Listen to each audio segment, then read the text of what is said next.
நீ ஆண்டவருக்காக தைரியமா நின்னியானா, ஒருவேளை உனக்கு எதிராய் வருகிற தீ it could be 7 times more than you had expected. எதிர்பார்த்திராத அளவுக்கு 7 மடங்கு கூட அது அதிகரிக்கலாம்.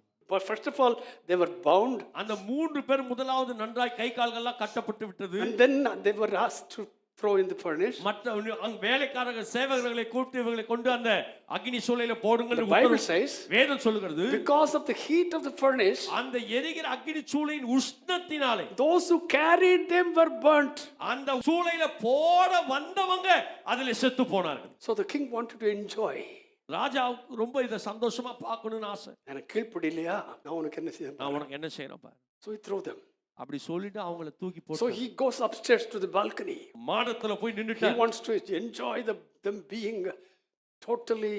அந்த அக்கினி சூளையில அவங்க வெந்து துடிதுடித்து சாகிறத பார்க்கணும்னு Bade பார்க்கறார். Then he calls everybody. வாங்கன்னு கூப்பிடுறாரு.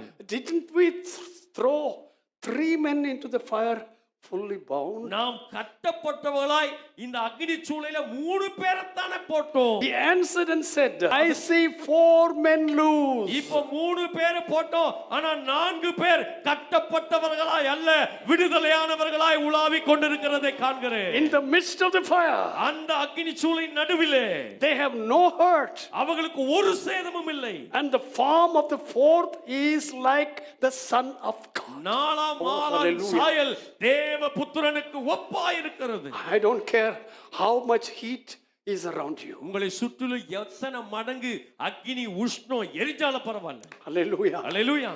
The 4th man will enter into the fire where you are. அக்கினி சூளையிலே 4வது மனிதனாக தேவபுத்திரனாகிய கர்த்தர் இறங்குவார். Hallelujah. Hallelujah. I'm talking about deliverance today. இன்றைக்கு நான் விடுதலை குறித்து பேசிக் கொண்டிருக்கிறேன். They were walking as if they were walking in the AC room. அவங்க இப்படி இந்த குளி சூட்டப்பட்ட அறையில உலாவுகிறது போல எரிகிற அக்கினி சூளையில உலாவிக் கொண்டு நடந்துட்டு இருக்காங்க. And there is a 4th man. அங்க 4வது ஒருத்தர் இருக்கார். The king says the 4th man is looking like the Son of God. 4வது மனுஷன் தேவபுத்திரனுக்கு சாயலுக்கு ஒப்பாய் இருக்கிறானே.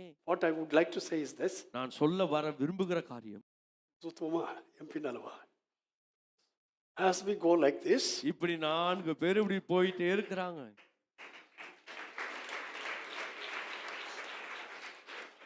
you know what is the significance of it? இதனுடைய விசேஷம் என்ன தெரியுமா? இவருக்கு முன்னால நடக்கிறேன், இவருக்கு முன்னால நடக்கிறேன், இவருக்கு பின்னால நடக்கிறேன், இவருக்கு பின்னாடியே நடக்கிறேன். அதாவது அவங்களுக்கு முன்னாலேயே நான் தான் இருக்கேன், பின்னாலேயே நான் தான் இருக்கேன். That is the 4th man. அதுதான் 4வது மனுஷன்.